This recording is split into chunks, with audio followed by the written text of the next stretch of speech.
We begin in the Middle East. Israeli defense forces have carried out airstrikes on the Gaza Strip after they intercepted 5 rockets they said had been fired from there into southern Israel. It comes shortly after the IDF announced they were withdrawing from the town of Jenin in the occupied West Bank. A 2-day military operation has left 12 Palestinians and an Israeli soldier dead. Israel says the action was an attempt to root out terrorists inside the refugee camp. Palestinian leaders accused Israel of mounting an invasion. An estimated 3,000 people left the Jenin refugee camp since the attack started. Jenin has become a stronghold of a new generation of Palestinian militants who are frustrated by the West Bank-based Palestinian Authority's aging leadership and the restrictions of Israeli occupation. The United Nations has denounced the violence in Tel Aviv and Jenin. The United States said its ally, Israel, had a right to defend its people against terrorist groups, but called for the protection of civilians. Our international editor, Jeremy Bowen, is reporting from Jenin. While he was speaking last night, gunfire broke out. Here's that dramatic moment. Longer term impact on families, on children, is that they grow up seeing all of this. And not only do they... That is, I think...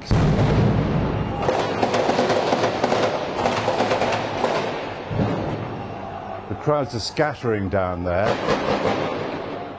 That fire is coming, I think, from Palestinians, firing out, perhaps, at the Israelis. This kind of thing has been going on all day.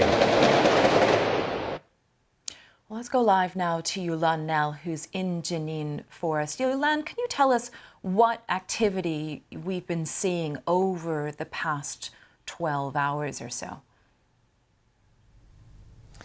Well, inside Jenin's built-up refugee camp, people started late last night heading back to inspect the damage using the light from their mobile phones because actually power had been cut off to much of the camp. You could see very quickly that roads had been ripped up. There had been cars crushed by the Israeli armoured bulldozers that went in during this military operation, the biggest in the West Bank in years. Many people were complaining that their shops had been set ablaze, all of their stock destroyed during this operation, and the fierce fighting with the armed gunmen inside the camp that resulted from that. And it's clear that some homes will simply be uninhabitable. I was in touch with the UN Agency for Palestinian Refugees, UNRWA, that provides services inside this camp. And it was telling me that they are trying to get operations there going again as quickly as possible, trying to get humanitarian aid to those who really need it. That will be the priority in the hours ahead as people tentatively return home. In terms of other activity that we have seen, there was this exchange of fire between Palestinian militants in the Gaza Strip and the Israeli forces overnight. There were 5 rockets fired from Gaza, all of them intercepted by Israel's Iron Dome missile defense system, so no one was hurt. There's been no claim of responsibility from Islamic Jihad or from Hamas, which have members in the Jenin brigades, but of course are most present in Gaza. The Jenin brigades was said to be the real target of this Israeli military operation. It consists of different Palestinian factions operating inside the refugee camp. But yes, that was really more evidence, I suppose, of how this violence in Jenin had the potential to spill over. And we saw that also a day ago when there was an attack, a car ramming and stabbing attack in Tel Aviv, which injured 6 people there. The Palestinian attacker, who apparently came from the West Bank, was shot dead at the scene.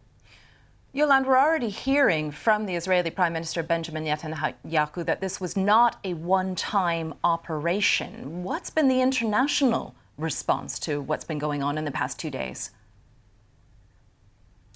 I mean, certainly we heard the Americans talking in support of the Israeli security, as they often do, but there was growing alarm as this operation continued, which involved airstrikes as well as hundreds of Israeli soldiers on the ground.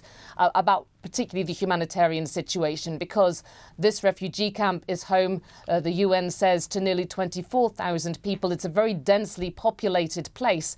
And of course, civilians were caught up in the crossfire as all this went on. Thousands of people, we saw those desperate scenes as they tried to flee, the Israeli army allowing some out one day into the operation.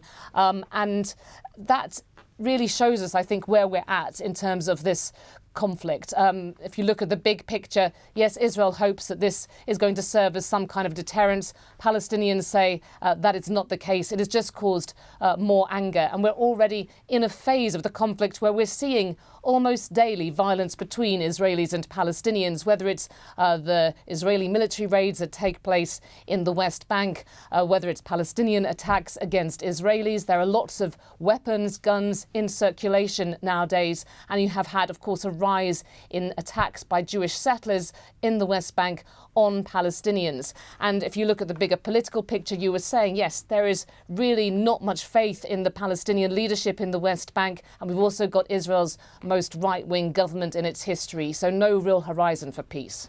Yolan, thank you for taking us through that. Yolan Yanel speaking to us from Jerusalem.